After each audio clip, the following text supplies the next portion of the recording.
الرحمن الرحيم إن الحمد لله نحمده ونستعينه ونستغفره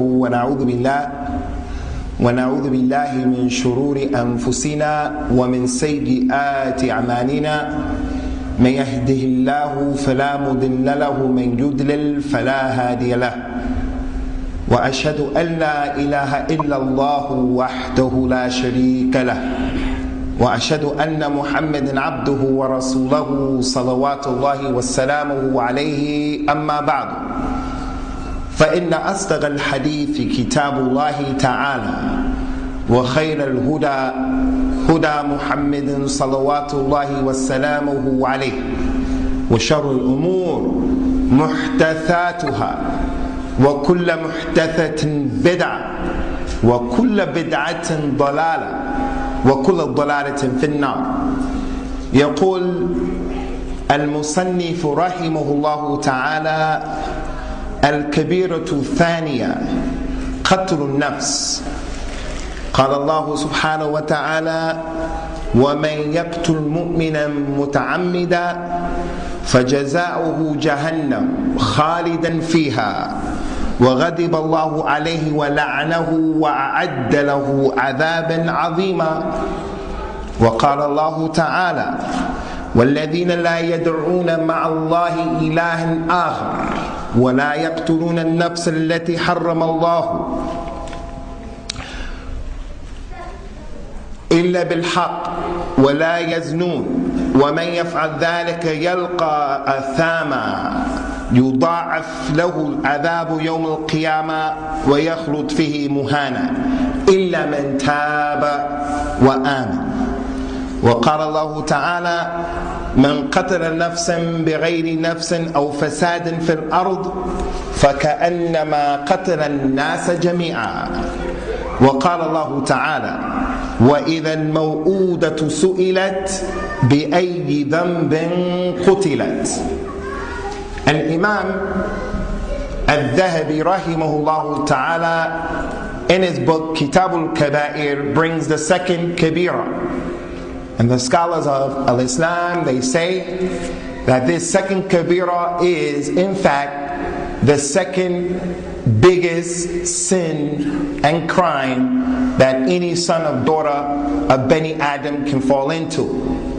And that is qatlun nafs, for someone to kill someone else. After al-ishraq billahi ta'ala, the second biggest kabira is for someone to murder someone else, to take a life, whether that life is a Muslim life or a non-Muslim life. Rasulullah sallallahu alaihi wasallam made it haram for us to hunt for an animal and to kill the animal just for the sake of killing it. A bird will be brought forth Yawm al-Qiyamah, and it will be holding on to a person. The bird will say, Rabbi sal hadha limada qatalani. And the bird will say, oh my Lord, ask him, why did he kill me? He was just doing target practice with a BB gun. He just went hunting, shot up the animals and left them like that. It is not permissible to take the life except that Allah subhanahu wa ta'ala has given someone the authority to do so. So the second kabira is al-qatl, killing someone without the haqq. As it relates to the life, ikhwati fillah, the life is an amana that Allah has given to people. It doesn't belong to us. It is a trust. And this is established from the Quran and the authentic Sunnah of Rasulullah sallallahu alaihi wasallam. Allah Ta'ala said in the Quran, قُلْ إِنَّ الصَّلَاةِ وَنُسُكِ وَمَحْيَايَ وَمَمَاتِي لِلَّهِ رَبِّ الْعَالَمِينَ. Say unto them, my salat, my sacrifice, my life and my death are for Allah, the Lord of all the worlds. وَبِذَلِكَ أُمِرْتُ. And this is what I have been ordered. So a person's life and his death is for Allah Azza wa Jal. The ayah said in the Quran, الَّذِينَ إِذَا أَصَابَتْهُمْ مُصِيبَةٌ قَالُوا إِنَّا لِلَّهِ وَإِنَّا إِلَيْهِ رَاجِعُونَ. those people who when they are afflicted with a musibah, they say, Inna lillah wa inna ilayhi raji'un. We belong to Allah and to Allah we return. So the life is an amana, it's a trust that Allah has given each and every one of us. So you have to give this body back to Allah the way He gave it to you. You cannot put on it tattoos. You cannot destroy it or deface it. You cannot take it away without the haqq of al-Islam, without Allah Azza wa Jal allowing you. Now, there is a time when it's permissible to take the life. The Prophet, he says, sallallahu alaihi wasallam, umirtu an uqatil an-nas hatta yashhadu an la ilaha illallah wa anna muhammadan rasul abdullah wa rasuluhu wa yuqimu as-salat wa yu'tu az-zakat fa idha fa'alu dhalika asamu minni dima'ahum wa amwalahum illa bihaqq al-islam wa hisabuhum 'ala Allah ta'ala. I have been ordered, compelled, commanded to fight the people until they say La ilaha illallah. The mushrikun, not Ahlul Kitab, they pay the jizya. The Majus, they pay the jizya. And if they don't pay the jizya, then there's Kitab. But the mushrikun, Rasulullah sallallahu alaihi wasallam has been ordered to call them to La ilaha illallah. If they don't accept, then he fights them. They say La ilaha illallah, establish the salah, give the zakat. If they do that, then their blood and their money is safe from me, except by the haqq of al-Islam.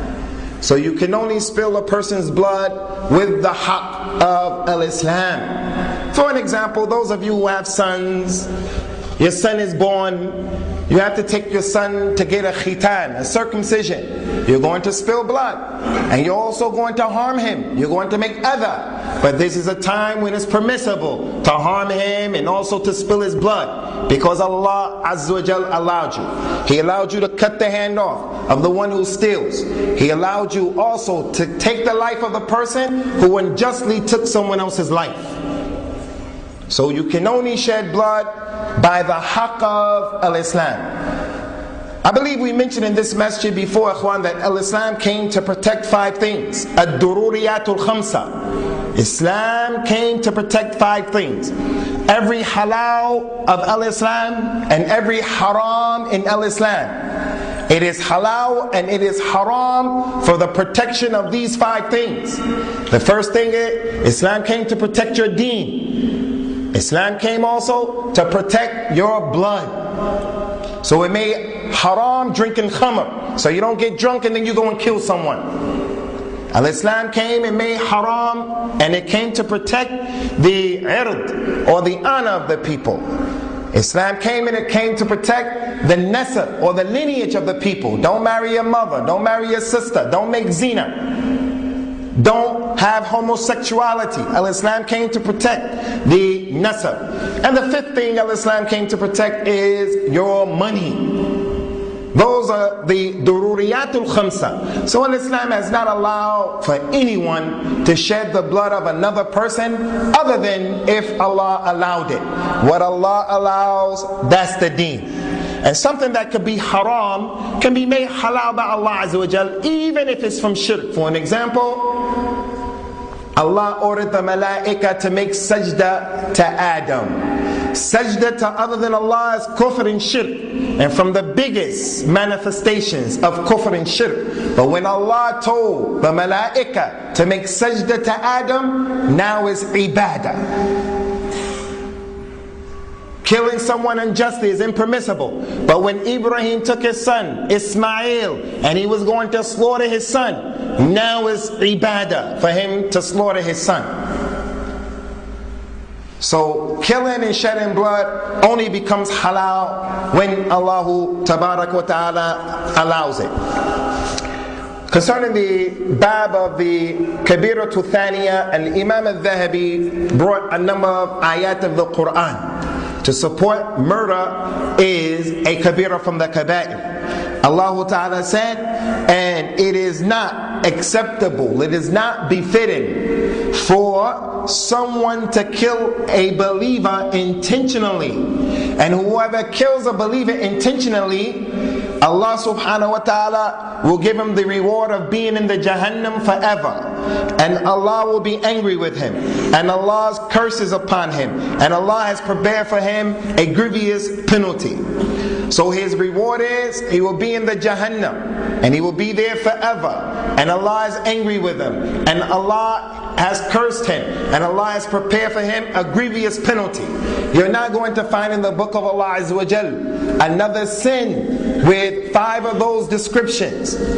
We say one of the ways you know that a sin is a kabira from the kaba'ir is the description that has been given. Here we have the description that Allah Azza wa Jal said, فَجَزَاؤُهُ جَهَنَّمْ خَالِدًا فِيهَا وَغَضِبَ اللَّهُ عَلَيْهِ وَلَعْنَهُ وَأَعَدَّ لَهُ عَذَابٍ عَظِيمًا. 5 things.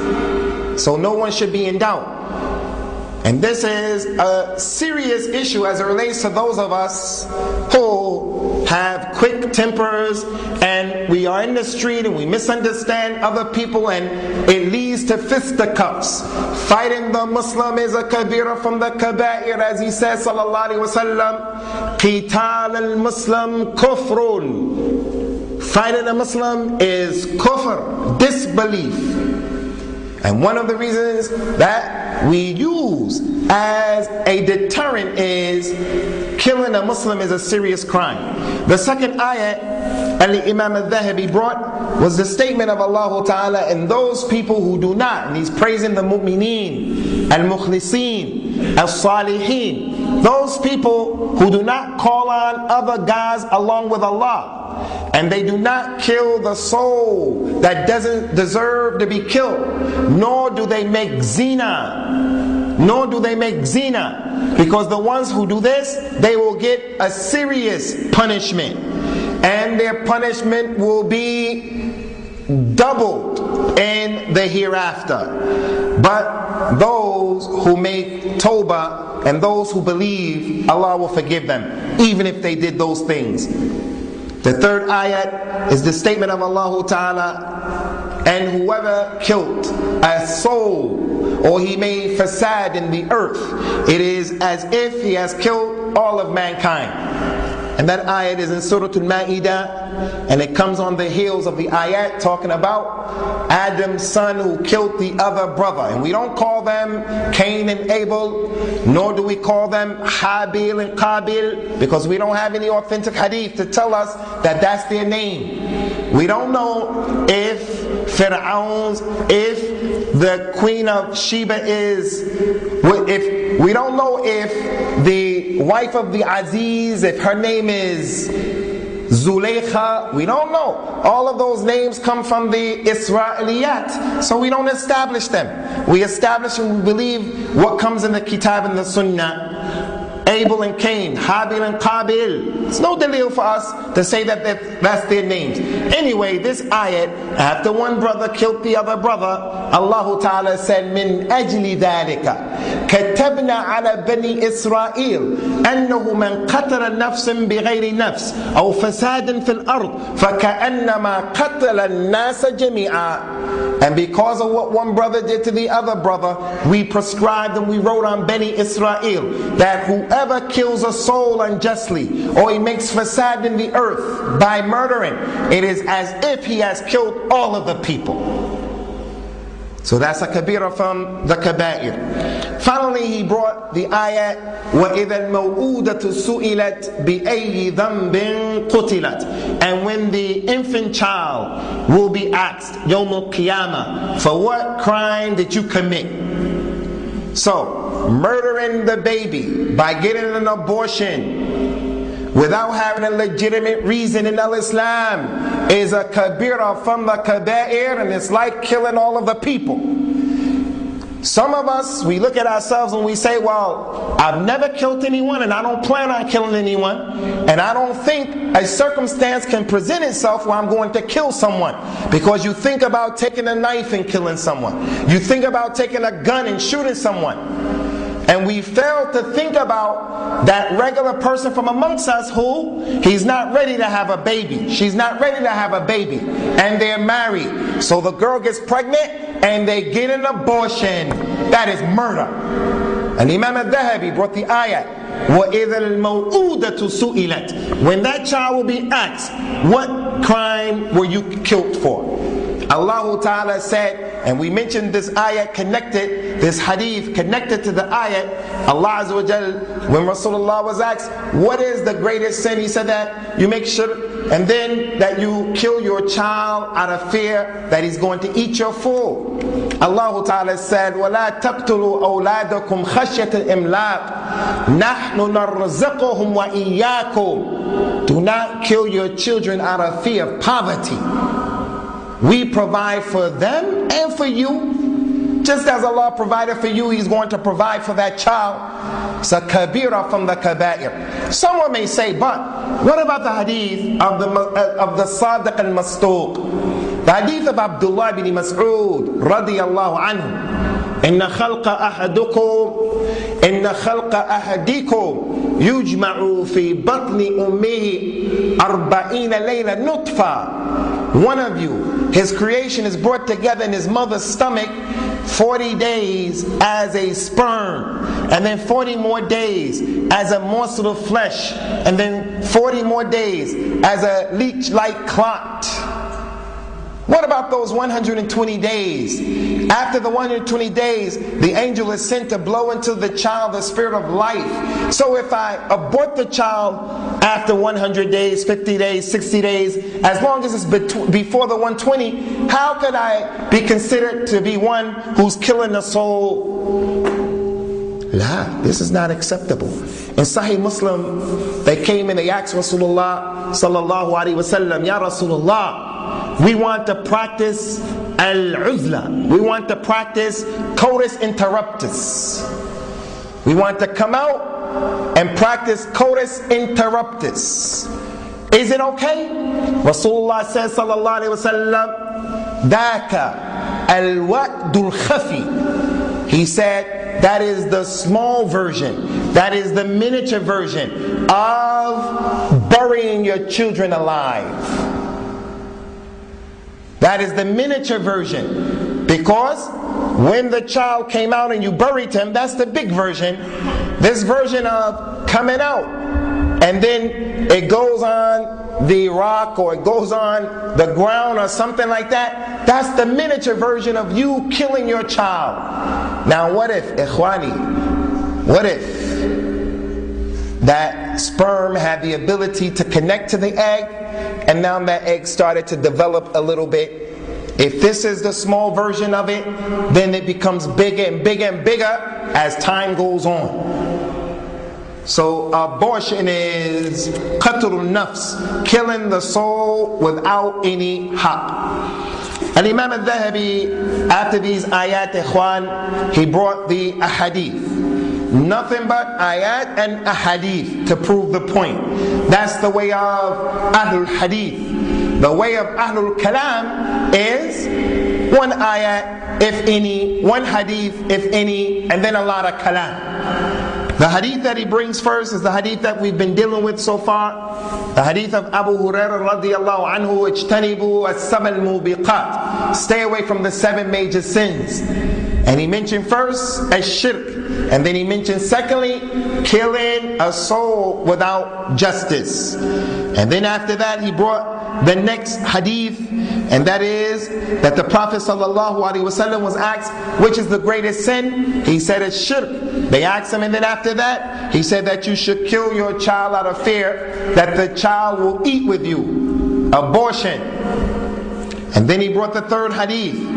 قال النبي صلى الله عليه وسلم إذا التقى المسلمان بسيفيهما فالقاتل والمقتول في النار قيل يا رسول الله رأينا القاتل فما بال المقتول قال صلى الله عليه وسلم إنه كان حريصا على قتل صاحبه.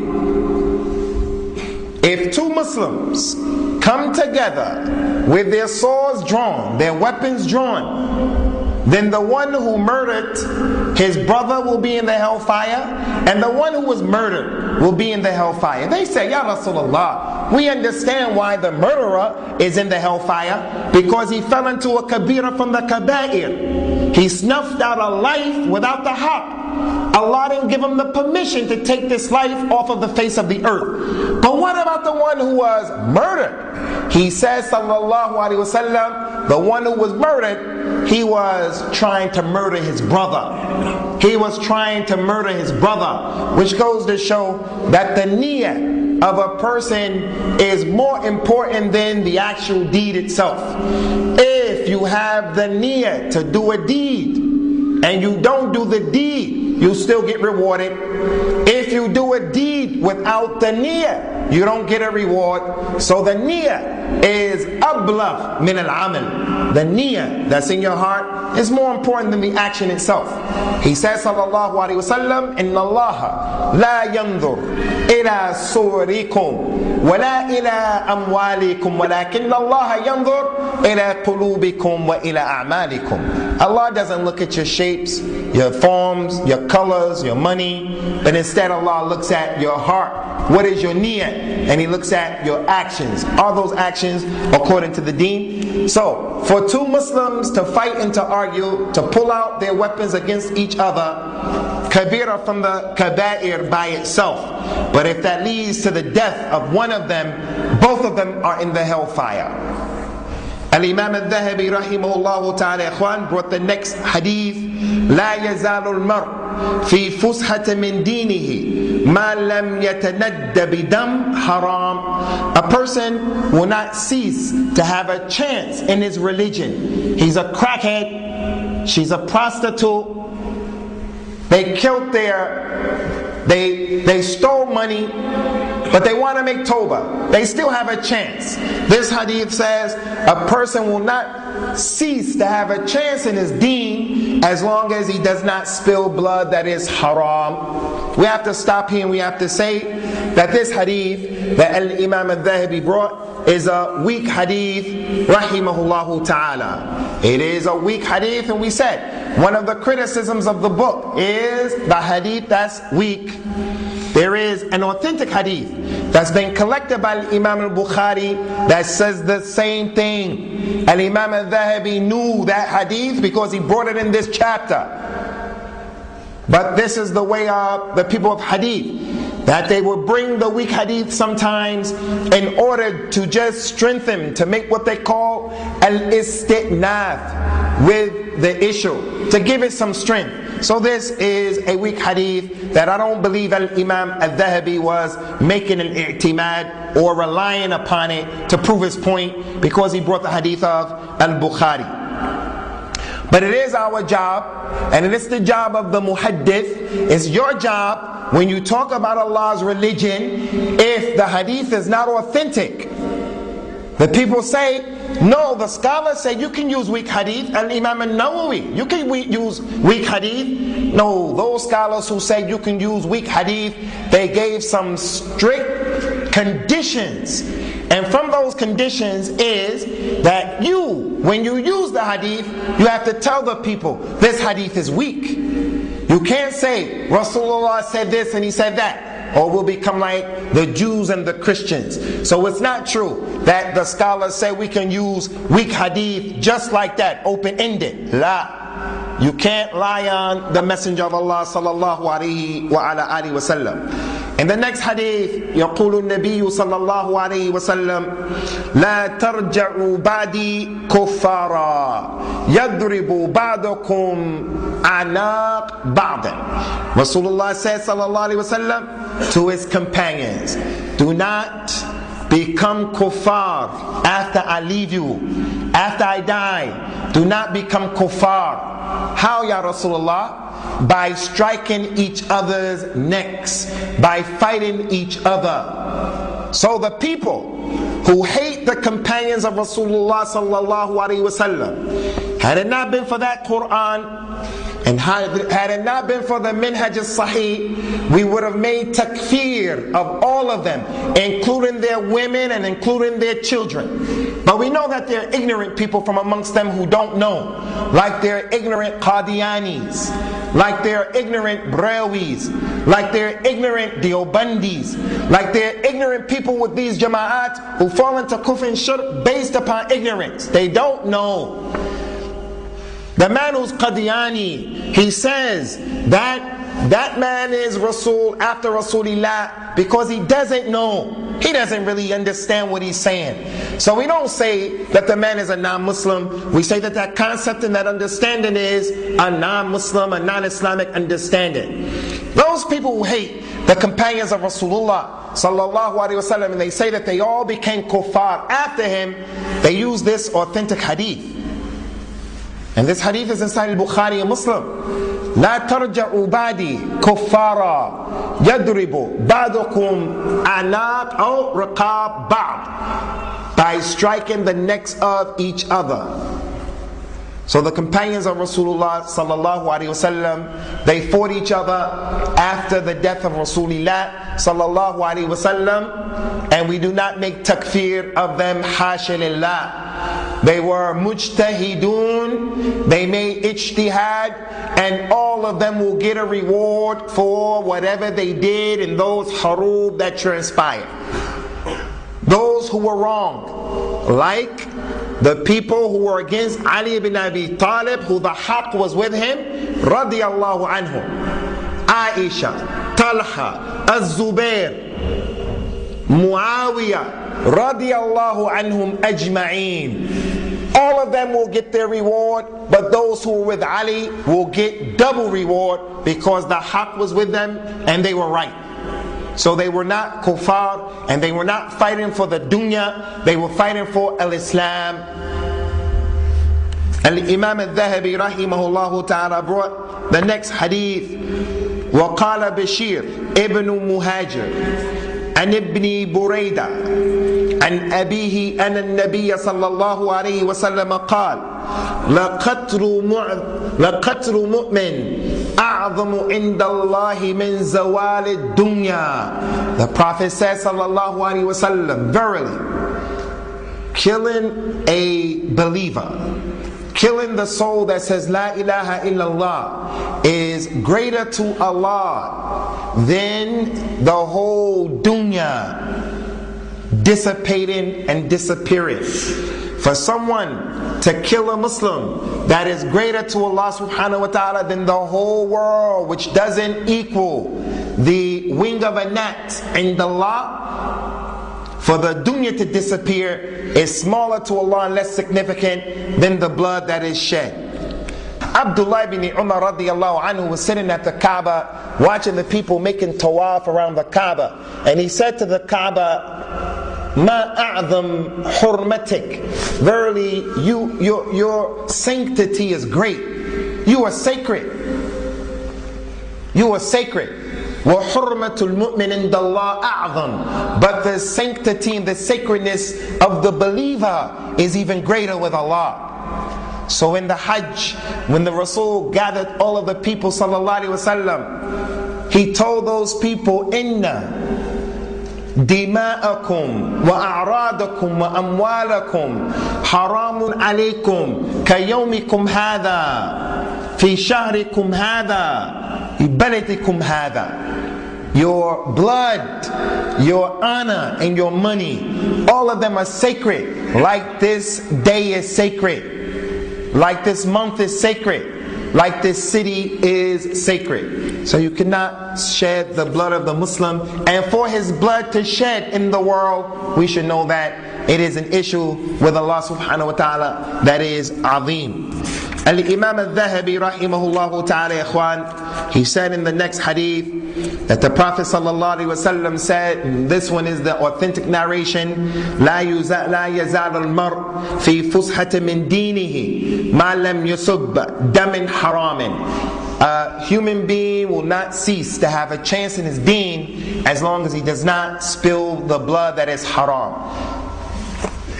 Abdullah bin Abbas, the companion of Rasulullah sallallahu alaihi wasallam, he was of the opinion that if you kill someone, you can't make tawbah. That if you kill someone, the ayat of the Quran, the first ayat that Al-Imam al-Thahabi mentioned, فَجَزَاؤُهُ جَهَنَّمْ خَالِدًا فِيهَا, whoever kills a Muslim intentionally, his reward is he will be in the hellfire forever. He used that ayat. He also used this hadith. As long as you don't kill someone, you have a chance. The Prophet said, sallallahu alayhi wa ala alihi wa sallam, Aballah an yaj'al liqatil al-mu'min tawbatan. Allah has refused to allow a person who killed a believer to make tawbah. So Abdullah ibn Abbas, he used to give the fatwa, if you kill someone, there's no tawbah for you.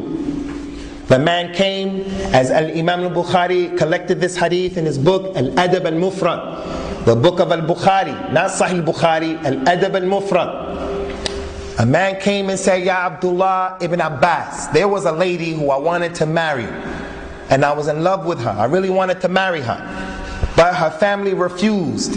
And then another man came and they accepted his invitation and they married him to her. So I found the lady one day and I knocked her down and I took an axe and I killed her. Can I make tawbah? Abdullah ibn Abbas radiyallahu anhu asked that man, Athamma walidayk, are your parents living? The man said, no, only my mother is living. No, only my mother is living. He said, go to your mother and do good to her. When he got up and he left, the people asked him, Ya Abdullah ibn Abbas, when the man told you about the terrible crime that he committed, why did you ask him about his mother and his father? He said, because I don't know of anything that can repel and reduce the crime of murder other than taking care of the mother and the father. And that's why in another hadith, Rasulullah said that the biggest sin was a shirk, and then the next sin was killing someone, and then the third one was uquq al-walidain. So Abdullah bin Abbas radiyallahu anhu, he was of the opinion that there was no tawbah for killing someone, and this is not the correct position. Wallahu a'lam. Allah Ta'ala told us in the Quran, قُلْ يَا إِبَادِيَ الَّذِينَ أَسْرَفُوا عَلَىٰ أَنفُسِهِمْ لَا تَقْنَطُوا مِنْ رَحْمَةِ اللَّهِ إِنَّ اللَّهَ يَغْفِرُ الذُّنُوبَ جَمِيعًا إِنَّهُ هُوَ الْغَفُورُ الرَّحِيمُ. Say unto them, Ya Muhammad, say unto them, O my servants who have gone overboard in the sins that you've committed, doesn't make salat, didn't make salat, killed people, smoking crack, O my servants who've gone overboard, don't give up hope of the rahmah of Allah. Verily Allah will forgive all of the sins. He is Al-Ghafur, He is Ar-Rahim. In an authentic hadith that Al-Imam Al-Thahabi doesn't bring, the Prophet says sallallahu alaihi wasallam, Al-Kaba'ir Al-Ishraku Billah Wal-Iyas Min Ruhillah Wal-Qunut Min Rahmatillah. Rasulullah said sallallahu alaihi wasallam, from the major sins is that you make shirk, and also that you give up hope from the rahmah of Allah, and that you feel, number 3, that there's no way out for you to be forgiven. So for a person to give up hope from the rahmah of Allah is a kabira from the kaba'ir. Allah said about Himself, wasi'at rahmati wasi'at kulla shay. My rahmah has spread over everything. He is Ar-Rahman Ar-Rahim. Ar-Rahman, because His rahmah hits everyone and everything in the dunya, including the kuffar. But He is Ar-Rahim, merciful only to the believers Yawm al-Qiyamah. The kuffar will have no rahmah in the hereafter. But here Allah Azza wa Jalla has rahmah upon everyone. So from the kaba'ir is to believe that you can't be forgiven. Inna Allah la yaghfiru an yushraka bi wa yaghfiru ma duna dhalik liman yasha. Allah doesn't forgive that you make shirk with Him, but He forgives anything other than that. Al-Imam Al-Thahabi rahimahullah ta'ala ikhwani, he brought the next hadith to show that murder is from the major sins. أول ما يقضى بين الناس في الدماء. Now this is an important point we want you to understand. The Prophet said in this hadith sallallahu alaihi wasallam, the very first thing that's going to be looked into Yawm al-Qiyamah will be the blood that was spilt unjustly. The very first thing that Allah will ask the creation about Yawm al-Qiyamah, He's going to deal with the people who were killed unjustly. They will be brought forth and it will be looked into. There's another authentic hadith that said إن أول ما يحاسب به يوم القيامة العبد الصلاة. The first thing that the slave will be asked about Yawm al-Qiyamah will be his prayer. So here, one hadith says that the blood will be the first thing that's going to be looked into. The second hadith says that the salat will be the first thing that will be looked into Yawm al-Qiyamah. Who from amongst you can harmonize these two hadith? Abdul Majid. How could one hadith say the first thing Allah is going to ask about Yawm al-Qiyamah is the blood that was spilled, but another hadith said the first thing that Allah is going to ask about is the salat. The first is the first. So are we going to be like the Jews and the Christians, who we can go to their book and say, right here it said Jesus is the only begotten Son, but over here David is a begotten, and over here someone else is a begotten? Is our religion like that? If they came and they asked you that question, over here your religion said the salat is the first thing, over here it said the blood is the first thing, so Muhammad has made a contradiction. What are we going to say? Abdul Majid. If we don't pray, it's like we don't value the life that's been given to you to look after. It's like you spill the blood of the life. Good try, Akhi, but that's not it. Put your hands up if you know the answer. Put your hands up. Akhi. Is it one general? It's going to be asked everyone. And the other one is... Good try, Akhi. Good try. That's an intelligent try. Anta. Yeah. That's Isra. Naam, Isra. One relates to the rights of Allah subhanahu wa ta'ala, and the other relates to the rights of the Naam. The answer to that, ikhwan, is the rights, Yawm al-Qiyamah, the huquq, Yawm al-Qiyamah, are of two types. Two types. The first type of rights are the rights connected to Allah. That you make tawheed, that you make the salah, that you give zakat, that you fast in Ramadan, that you make hajj. That's the haqq of Allah. وَلِلَّهِ عَلَى النَّاسِ حِجُّ الْبَيْتِ. It's the right of Allah that you make hajj to the house. He says, sallallahu alayhi wa sallam, in the hadith Qudsi, that Allah Ta'ala said, إِنَّ عَبْدٍ سَحَحْتُ لَهُ فِي جَسَدِي وَوَسَّعْتُ عَلَيْهِ فِي مَعِيشَتِهِ تمضي عليه 5 صلوات فلم يفت إلي لمحروم. The slave, I gave him good health and I gave him money. 5 years pass and he doesn't come and make umrah, or he doesn't come and make hajj. He is mahroom. He will be put out of my rahmah. He will be the one I'll leave his affairs to be in disarray. So even if he made hajj, one hajj is wajib, but you should try to make hajj at least every 5 years because of this hadith. I give him good health, I gave him money, 5 years pass him by. He made hajj, 5 years come by, and he doesn't come to me again. He's mahroom. So the person takes his money and he sees his neighbor across the street and they added an extension to their kitchen. So he has to keep up with them. I gotta add an extension to my kitchen. They got a new car, I gotta get a new car. Trade in the one that's a 2002, but he has a new one. You have to use that money for your hajj, for your umrah. Go into hajj and umrah, it will make you a person who has money. Making hajj and umrah makes you a person who will get money. So those are from the haqq of Allah Azza wa Jal. And then the second type of haqq Yawm al-Qiyamah are the huquq bayn al-khalq. The rights that the people have, that the creation have upon each other. Your wife has the right that you feed her, that you clothe her, that you deal with her honorably. Your children have the right that you educate them and you protect them and you provide for them. Your mother and your father have the right that you take care of them. The Muslim who died had the right that we make janazah over him and we wash his body and we pay his debt. So all of those huquq, Yawm al-Qiyamah, will be looked into, and they will be in their order. As it relates to the huquq of Allah Azza wa Jal, the huquq of Allah, at-tawheed, and then as-salat. The first thing, if the salat was okay, then the rest of his affairs are going to be okay. And if his salat is lacking, the rest of his affairs are going to be lacking. If he's not praying correctly, there's going to be problems with other issues. as it relates to the huquq of the people, the blood is the first thing that's going to be looked into. Ahsantum ya akhi. And Imam al-Thahabi brought the next narration, ikhwan, and we're almost finished here.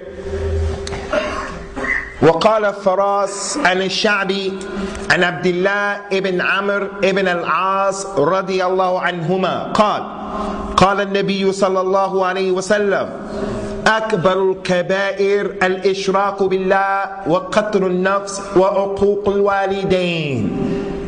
Abdullah ibn Amr ibn al-As was the companion who had the majority of the hadith, even more than Abu Hurairah radiyallahu anhu. Abu Hurairah said, no companion had more hadith than me other than Abdullah ibn Amr ibn al-As. And that's because he used to write the hadith and I didn't write them. Abdullah ibn Amr al-As, he said that the Prophet said that the biggest crime, the biggest sin is to make shirk with Allah, and then to kill someone who doesn't deserve to be killed, and then to be disobedient to one's parents. عقوق الوالدين. وقال حميد بن هلال قال أنبأنا نصر بن عاصم قال أنبأنا عقبة بن مالك عن النبي صلى الله عليه وسلم إن الله أبى علي من قتل مؤمنا. Rasulullah sallallahu alaihi wasallam said, Allah has prevented me from the one who has killed a believer. Allah has prevented me from the one who has killed a believer. The scholars said the meaning of that is, Allah has prevented me from making dua for the one who has killed a believer. Allah has prevented me from making dua because He doesn't have a chance for killing the one who the disappearance of the dunya is easier and lighter with Allah Azza wa Jal than for that person to lose his life. قال الإمام الذهبي رحمه الله تعالى وقال النبي صلى الله عليه وسلم ما من نفس تقتل ظلما إلا كان على ابن آدم الأول كفل من دمائها لأنه أول من سن القتل متفق عليه. Al-Bukhari and Muslim bring this hadith. There is not a single human being who was killed unjustly except that the son of Adam will have a portion of the responsibility of that murder, because he was the first one to start the sunnah of murdering. So every human being who is killed in this dunya, every human being who was killed in this dunya, Adam's son who killed his brother, jealousy caused him to kill his brother. Adam's son who killed his brother will get a portion of every single person who was murdered. That man who was murdered a few months ago here in this city, while he was working out, shot in public, in front of people, in a weight room, Adam's son will get a portion of that. And anyone from amongst us, ikhwan, who happens to be a Muslim, if you know of someone who has been approached to take out a contract on any human being, you have to do something about that. You have to advise that person that it's not permissible to shed the blood of anyone. And it's not permissible for us to take the law in our own hands. This thing that is called the honor killings. The Muslim girl, she goes out and she commits a kabira from the kaba'ir, and she dishonors our family. She dishonors our family. And right so, she dishonored us. It is not for us to take the law into our own hands. Not in this country and not in the Islamic country. The rulers in Al-Islam, they have been made responsible for the hudud. Not like in America. Someone does something to someone else. The imam in America, he takes the man and brings him downstairs in the cellar, in the basement, ties him up to the pillar, and he starts flogging him. That's not the religion of Al-Islam. So killing the Muslim, with which haqq can you kill him in this society? What Allah has allowed you to do is, if someone came in upon you and you wanted to protect yourself, and as a result of protecting yourself, you killed that individual, this is acceptable in Al-Islam. And if he were to kill you, you are a shaheed.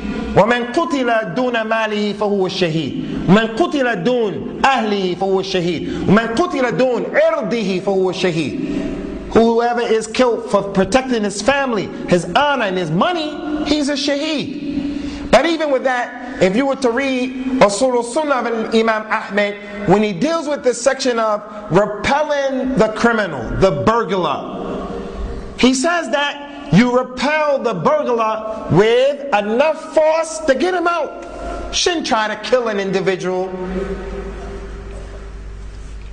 So murdering people is a heinous crime that no one should allow himself to look at it as being small. Our community should cry and weep tears when we find public executions. That our existence in this country has allowed other people to pay for Muslims or non-Muslims to kill someone else. And we're not going to speculate, because speculating is haram. Why was he killed? Was it over this? Was it over that? Allahu Alam. But for people to kill someone else because they disagree with his point of view, disagree with his jama'at, disagree because he married the ex-wife or he wants, what is that? That's the level that the Muslim community has fallen to. Shedding blood is a serious issue. Al-Imam Al-Thahabi rahimahullah ta'ala showed in that last hadith how the person who's responsible for creating a innovation that the people are practicing, if he creates an innovation that the people are practicing and following, just like the son of Adam, he will get the reward and the recompense of all of those people who practice that innovation without their penalty being decreased one bit. We have 2 more hadith, 3 more hadith, and that's it. And here is a hadith that is concerning the issue of the hour right now. And Imam al-Thahabi, he didn't leave this group out. He brought the hadith of Rasulullah sallallahu alaihi wasallam عن ابن عمرو أن النبي صلى الله عليه وسلم قال من قتل معاهدا لم يرح رائحة الجنة وإن ريحها يوجد من مسيرة 40 عاما. Whoever kills a mu'ahad, whoever kills a mu'ahad, he will not smell the fragrance of the Jannah, even though the fragrance of the Jannah can be smelled from 40 years away. The mu'ahad, ikhwan, is the one who has an ahd. He has a contract. He's the non-Muslim who's in the Muslim state. The one who the Muslims give him protection. The one who the Muslims say to him, come and irrigate our land and we give you protection. The one who they pay the Muslims the jizya. They don't believe in al-Islam, but they pay the jizya. So the Muslims say, we're responsible for you. We'll protect you even from your enemy. The mu'ahad is the one who, when you come from Pakistan, or you come from Afghanistan, or you come from Bangladesh, or you come from Egypt, or Algeria, or Libya, and you come to the land of these kuffar, after sitting in your country or wherever you got the visa, and you agreed to certain things on that paper of the visa, you now have gone into a contract to come here to be a law-abiding citizen. And no one can sit there and think Abu Usamah is talking about law-abiding, meaning you can't get another wife or something that Islam says do this, and this religious, their way say no. I'm not talking about that. I'm talking about flagrantly going against what their law is saying, like what is universally known and accepted. Killing people, blowing them up, robbing their banks. Whoever kills a person like this, to kill those people who are working in the Arabian Peninsula, in the Gulf of Yemen, to kill them after the Muslims have allowed them to come in, those people are mu'ahadun. They have contracts with the Muslims. And the Prophet said about that, sallallahu alaihi wasallam, al-Muslimun ala shurutihim. The Muslims take care of the conditions that they made with other people. They don't make ghadr. Even Abu Sufyan, Abu Sufyan, when he was a non-Muslim and he went to the court of Herakl, and Herakl wanted to know, what is the da'wah of this man, Muhammad sallallahu alaihi wasallam? Abu Sufyan hated Rasulullah with a passion, but his hatred for him did not allow him to say something that wasn't true. He said, I was afraid if I lied on him, then the other people from Quraysh would go back and say that I'm a liar. He had a level of deen, a sidq. So he's going to respect this arena that he's in. The man has rights. And the right that he has is that I tell you the truth about his reality. So killing non-Muslims like this is not acceptable by any stretch of the imagination. So Imam al-Thahabi, he has not left out the Muslim who you can't kill. He has not left out the child, the abortion. He has not left out the non-Muslim. All of that is from the kaba'ir in al-Islam. He said that Abu Hurairah radiyallahu anhu قال النبي صلى الله عليه وسلم من أعان على قتل مؤمن بشطر كلمة لقي الله مكتوب بين عينيه آيس من رحمة الله. Abu Hurairah narrated this hadith according to Al-Imam al-Thahabi. Whoever helps someone to kill another Muslim by one word, Yawm al-Qiyamah will be written between his eyes, ayas min rahmatillah. This person has given up hope. This person is hopeless. He will not get the rahmah of Allah. This hadith is mawdu', and it wasn't acceptable for Imam al-Thahabi to bring it here in this book. And Imam Abu Hatim al-Razi said that the hadith was batil, mawdu'. And Imam Ibn Jawzi brought it in his book, Kitab al-Mawdu'at. So it is not an authentic hadith. Umar radiyallahu anhu said though authentically, if someone were to try to kill a Muslim and 70 people held him down while that one man killed him, Umar said, I will kill all 71 of them.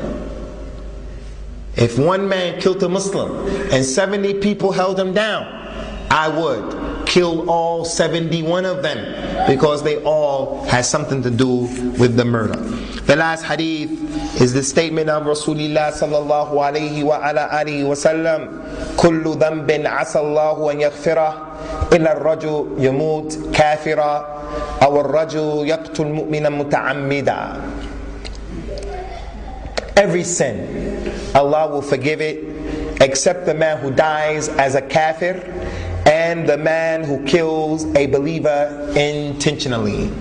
Those two sins Allah Azza wa Jal will not forgive. But again, we told you, if a person kills a person and he doesn't say that it's halal to kill him, he can make tawbah and Allah will forgive him.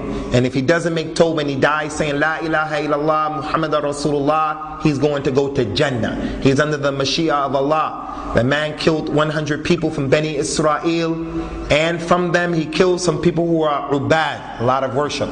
And yet Allah subhanahu wa ta'ala forgave that individual. Allah will forgive any and every sin, even if it's murder, no matter how much murder it was. In the Hadith al-Qudsi, Allah Ta'ala said, Ya ibn Adam, innaka ma da'awtani wa rajawtani illa ghafartu laka ala ma kana minka wa la ubali. Ya ibn Adam, لو بلغت ذنوبك عنان السماء ثم استغفرتني غفرت لك ولا أبالي. يا ابن آدم لو أنك أتيتني بقراب الأرض خطايا ثم لقيتني لا تشرك بي شيئا لأتيتك بها مغفرة. O son of Adam, you do not make dua to me, nor do you hope for me, except that I will forgive you no matter what you did. Ya ibn Adam, if you were to have the sins that were so much that they reached all the way up into the skies, I will forgive you if you sought to be forgiven. O son of Adam, if you came to me with the whole earth, the amount of the earth in sin. You can fill up the earth with your sins if you came to me. And then you met me like that without making shirk with me, I will come to you with just as much forgiveness, and I don't mind, I don't care. So that hadith shows that no one should close the door of the rahmah of Allah. And to close the door of the rahmah of Allah is a kabira from the kabira. So any khatib, any imam, when he gives the khutbah, he should not say to the people, all of you are going to the hellfire. None of you are no good. Everyone's going to the hellfire. Because if you say that to a person, the person is going to say, then why should I make tawbah? Let me do more evil. No, we have to let the people know that the doors of tawbah are open.